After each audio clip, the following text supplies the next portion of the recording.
வீட்டுக்கு வந்து ஜனனியை பார்த்தீங்க அப்படின்னா, நம்ம குணசேகரன் வந்து சந்தேக பார்வையிலேயே தான் பார்த்துக்கிட்டே இருக்காரு. இவ வந்து வேற எதுமோ பிளான் பண்ணி வந்திருக்கா போல இருக்கு. என்ன நடக்க போகுதுன்னு தெரியலையே அப்படின்னு நம்ம குணசேகரனுக்கு மனசுக்குள்ள ஒரு பயம். இருந்தாலுமே அது எதையுமே வெளியில காட்டிக்காம அப்படியே கெத்தா இருக்கிற மாரி வந்து நடிச்சுக்கிட்டு உட்காந்துக்கிட்டு இருக்கேன்.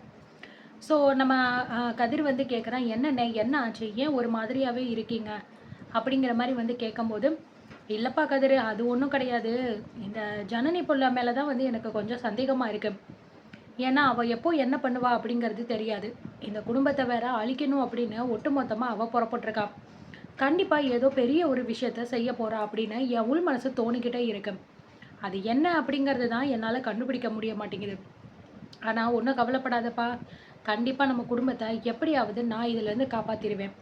அவ நம்ம குடும்பத்த என்ன பண்ண நெனச்சாலும் சரி, அத அந்த வேட்டக்கருப்பு ஐயனாரு எப்படியாவது உடைச்சிருவாரு." அப்படின்னு வந்து சொல்லிக்கிட்டு இருக்காரு. ஸோ நம்ம கதிர் வந்து, "அண்ணே, இவ்வளோ தூரம் நம்ம நெனச்சுக்கிட்டு இருக்க. எதுக்கு அவள நம்ம இந்த வீட்டுக்குள்ள வச்சுக்கிட்டு இருக்கணும்? அவள் வெளிய போன்னு சொல்லிட்டு தொரத்தி விட்டுட்டா வேலை முடிஞ்சிரும்ல." அப்படின்னு சொல்ல, "இல்ல கதிரு, அப்படியெல்லாம் நம்ம பண்ணவே கூடாது. அவ இந்த வீட்டுக்குள்ள தான் இருக்கணும். ஏன்னா, அவ இங்க இருக்கிற வரைக்கும் தான் என்ன பண்ண போறா அப்படிங்கிற விஷயத்த நம்மளால கண்டுபிடிக்க முடியும். ஒருவேளை அவ வீட்ட விட்டு வெளியில அனுப்பிட்டோம்னு வச்சுக்கோவேன், எங்க போறா? யார பார்க்குறா? அப்படிங்கிறது நமக்கு ஒண்ணுமே தெரியாம போயிரும்." அப்படிங்கிற மாரி சொல்லிக்கிட்டு இருக்காங்க. ஸோ நம்ம ஞானம் சொல்றாரு, "ஆனா நம்ம கேட்கும்போதெல்லாம் அவ சொல்றாளே, எனக்கு அந்த மாதிரி ஒரு எண்ணமே கிடையாது. இந்த வீட்ல உள்ளவங்க எல்லாருமே ரொம்ப நல்லபடியா சந்தோஷமா இருக்கணும். அதுதான் நான் எதிர்பார்க்கிறேன்." அப்படின்னா, "அவ அப்படிதானே நீ சொல்ற." அப்படின்னு சொல்ல, "நீ வேற ஏன் அதெல்லாம் நீ என்ன நம்பிக்கிட்டா இருக்க?" அப்படின்னு கதிர் வந்து ஞானத்த பார்த்து கேட்குறாரு. "இல்லடா, நம்ம இவ்வளோ தூரம் பண்றோம் அப்படின்னா, அந்த பிள்ளை கண்டிப்பா ஏதாவது ஒரு விஷயம் பண்ணியிருக்கணும். ஆனா இதுவரைக்கும் அவன் அப்படி எதுவுமே வந்து பண்ண மாரி எனக்கு தெரியலையே." அப்படின்னு சொல்ல, "நீ என்ன இப்ப அவளுக்கு ஜால்ரா அடிச்சுக்கிட்டு இருக்கியா?" அப்படின்னு சொல்லிட்டு கதிர் வந்து கேட்குறாரு. ஸோ 2 பேருமே மாத்தி மாத்தி பேச குணசேகரன் வந்து, "ஏப்பா, ஏய் நிறுத்துங்கப்பா. நீங்க 2 பேரும் ஏன்பா இப்போ தேவையில்லாம சண்டை போட்டுக்கிட்டு இருக்கீங்க? முதல்ல இத எப்படி நம்ம சரி பண்ணணும் அப்படிங்கிற விஷயத்த பத்தி யோசிக்கலாம்." அப்படின்னு சொல்ல, அந்த நேரம் பார்த்து நம்ம குணசேகரனுக்கு ஃபோன் வருது. யாருன்னு பார்த்தா நம்ம ராவணன் தான் ஃபோன் பண்ணிக்கிட்டு இருக்காரு.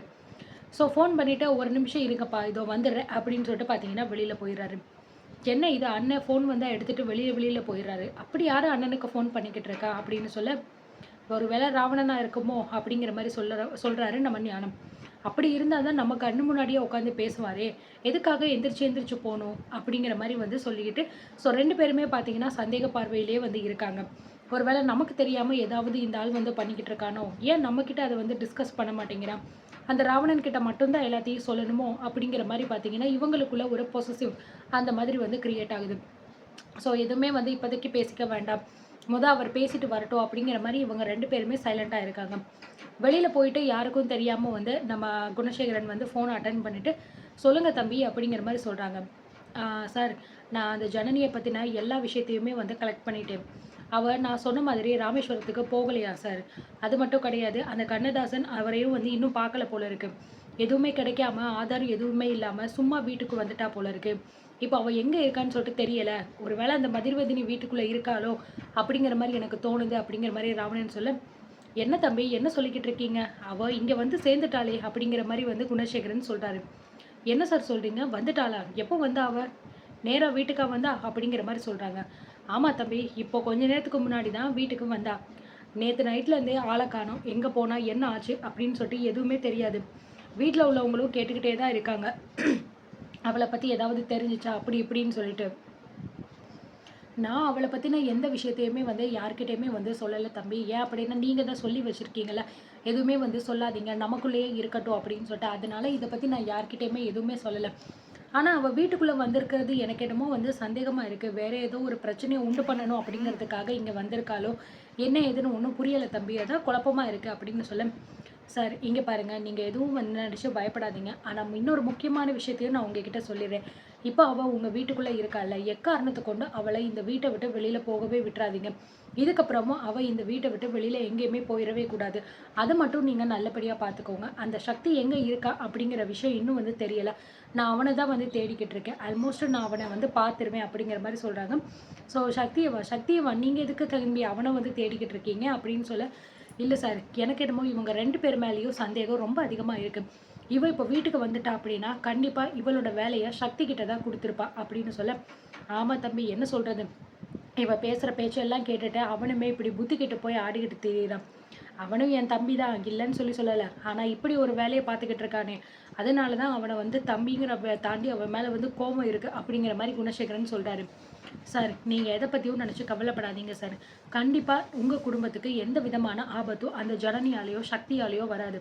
சக்தி கூட உங்க தம்பி தான் சார். நம்ம பேசாம வந்து விட்டுறலாம். ஆனா அந்த ஜனனி கண்டிப்பா வந்து ஏதோ ஒரு முடிவோட தான் அவ வெளியில போயிட்டு வந்திருக்கா. ஆனா எதுவுமே வந்து அவ ராமேஸ்வரம் வரைக்கும் போல அப்படிங்கிற தகவல் எனக்கு என் ஆளுக மூலமா சொல்லிட்டாங்க. ஸோ அத பத்தி நம்ம இனிமே பயப்படணும் அப்படிங்கிற அவசியம் இல்ல. ஒருவேளை அவகிட்ட ஆதாரம் எதுவுமே இல்லாம இருந்திருக்கலாம். அதனால சரி போன காரியம் சரிப்பட்டு வரல. அதுக்கப்புறம் பார்த்துக்கலாம் அப்படிங்கிற மாரி வந்திருப்பா அப்படிங்கிற மாரி சொல்றாங்க. சரி தம்பி, நீங்க சொல்ற மாதிரியே நான் வந்து பார்த்துக்கிறேன். அவள வீட்ட விட்டு வெளியில போகாத அளவுக்கு பார்த்துக்கிறேன் அப்படிங்கிற மாரி சொல்லிடுறாங்க. Okay sir. வேற ஏதாவது தகவல் தெரிஞ்சுச்சு அப்படின்னா, கண்டிப்பா நான் உங்களுக்கு ஃபோன் பண்றேன். அப்படின்னு சொல்லிட்டு நம்ம ராவணன் பார்த்தீங்கன்னா, ஃபோனையும் கட் பண்ணிடுறாரு. குணசேகரன் பார்த்தீங்க அப்படின்னா யோசிக்கிறாரு. ராவணன் சொன்ன விஷயங்கள் எல்லாத்தையுமே. ஒரு வேளை வந்து ராவணன சந்தேகப்படுறதா, இல்ல ஜனனிய சந்தேகப்படுறதா, ஜனனிக்கு இப்ப எந்த ஆதாரமும் தெரியல அப்படின்னா, கொஞ்சம் நம்ம நிம்மதியா இருக்கலாம் அப்படின்னு சொல்லிட்டு குணசேகரனுக்கு மனசுக்குள்ள தோணுது. ஸோ ஃபோன் பேசி முடிச்சோனே பார்த்தீங்கன்னா, குணசேகரன் வீட்டுக்குள்ள வந்து போறாரு. போய் அந்த டைனிங் டேபிள்ல வந்து உட்காரும்போது, நம்ம கதிர் வந்து "என்னண்ணே யாரு ஃபோன் பண்ணா? எதுக்காக ஃபோன எடுத்துட்டு உடனே வெளியில போனீங்க? என்ன விஷயம்?" அப்படின்னு சொல்லிட்டு கேட்க, "அது ஒண்ணும் இல்லப்பா கதிரு. சும்மா தெரிஞ்சவங்க ஒருத்தவங்க ஃபோன் பண்ணாங்க. மத்தபடி ஒண்ணும் இல்ல." அப்படின்னு சொல்லிட்டு குணசேகரன் பார்த்தீங்க அப்படின்னா வந்து பொய் சொல்றாரு. ஸோ உடனே வந்து நம்ம கதிர் வந்து, "என்னண்ணே தெரிஞ்சவங்க அப்படின்னா யாரு?" அப்படின்னு சொல்ல, "இங்க பாருப்பா கதிரு, இதெல்லாம் இப்போ உனக்கு தேவையில்லாத விஷயம். சரியா? உனக்கு தொழில் ஆரம்பிச்சு குடுத்தாச்சு. நீ அந்த வேலைய தான் போய் பார்த்துக்கணுமே தவிர, நான் யார்கிட்ட பேசுறேன், எங்க போயிட்டு வரேன், இதெல்லாம் நீ பார்க்கக்கூடாது. இதெல்லாம் உனக்கு தேவையில்லாத வேலை." அப்படின்னு சொல்லிட்டு படக்குன்னு பார்த்தீங்கன்னா, மூஞ்சில அடிச்ச மாரி நம்ம குணசேகரன் பேசுனதுனால, கதிருக்கு பார்த்தீங்கன்னா மூஞ்சே வந்து செத்து போயிருது. எதுவுமே பேசாம அப்படியே அமைதியா வந்து உட்காந்துக்கிட்டு இருக்காரு. அதே மாரி ஞானத்துக்கிட்ட, "இங்க பாருப்பா ஞானம், இன்னும் கூடிய சீக்கிரத்தில இப்போ நம்ம அமாவாசை அப்போ கோயிலுக்கு போறோம்ல, கோயிலுக்கு போயிட்டு வந்த கையோட உனக்குமே தொழில் வந்து ஆரம்பிச்சு குடுத்துடுறேன். அதுக்கப்புறம் உங்க 2 பேரோட தொழில பார்த்துக்கிறது உங்க வேல. ஏன்னா, எனக்கு எப்போ என்ன நடக்கும் அப்படிங்கிறது தெரியல. இந்த வீட்ல உள்ளவங்களையே என்னால நம்ப முடியல. எனக்கு எதிரா நெறைய சதித்திட்டங்கள் இந்த வீட்ல உள்ளவங்க கூட செய்றதுக்கு வாய்ப்பு இருக்கு. அதனால நான் இருக்கிறதுக்குள்ள உங்க 2 பேத்துக்கும் ஒரு நல்லது செஞ்சுட்டு போணும் அப்படின்னு நெனைக்கிறேன்." அப்படின்னு சொல்ல, ஞானம் வந்து, "என்னண்ணே எதுக்காக இப்போ இப்படியெல்லாம் வந்து பேசிக்கிட்டு இருக்கீங்க? முதல்ல நம்ம கோயிலுக்கு போணும்னு சொன்னோம்ல. அந்த வேலை நல்லபடியா முடியட்டும். முடிஞ்சதுக்கப்புறம், அதுக்கப்புறம் நம்ம மத்த விஷயங்கள பத்தி பேசிக்கலாம். ஆமா, இந்த ராவணன் சார் ஏன் வீட்டுக்கு வரமாட்டேங்கிறாரு?" அப்படின்னு சொல்ல, "அந்த தம்பி வருவாரு. வரவேண்டிய நேரத்துல கரெக்ட்டா அவர் வருவாரு. அவர பொறுத்தவரைக்கும் நம்ம குடும்பம் நல்லா இருக்கணும். அதுக்காக தான் அவர் எல்லா வேலையும் பார்த்துக்கிட்டு இருக்காரு. நம்ம அத பத்தி நெனச்சு கவலை எல்லாம் பட வேண்டாம். எல்லாத்தையுமே அவர் பார்த்துப்பாரு. அவர் இருக்காரு." அப்படிங்கிற மாரி சொல்லும்போது, கதிருக்கு கொஞ்சம் கூட பிடிக்கல. ஆதிகுணசேகரன் இந்த மாரி சொல்லிக்கிட்டு இருக்கிறது. இதனால இவங்களுக்குள்ளேயே ஏதாவது பிளவு ஏற்பட வாய்ப்பு இருக்கா? இல்ல ராவணன் சொல்ற விஷயத்த மட்டும் தான் குணசேகரன் கேட்கணும் அப்படிங்கிற சட்டம் மாரி வரப்போகுதா? அப்படிங்கிறத நம்ம வெயிட் பண்ணி பார்க்கலாம்.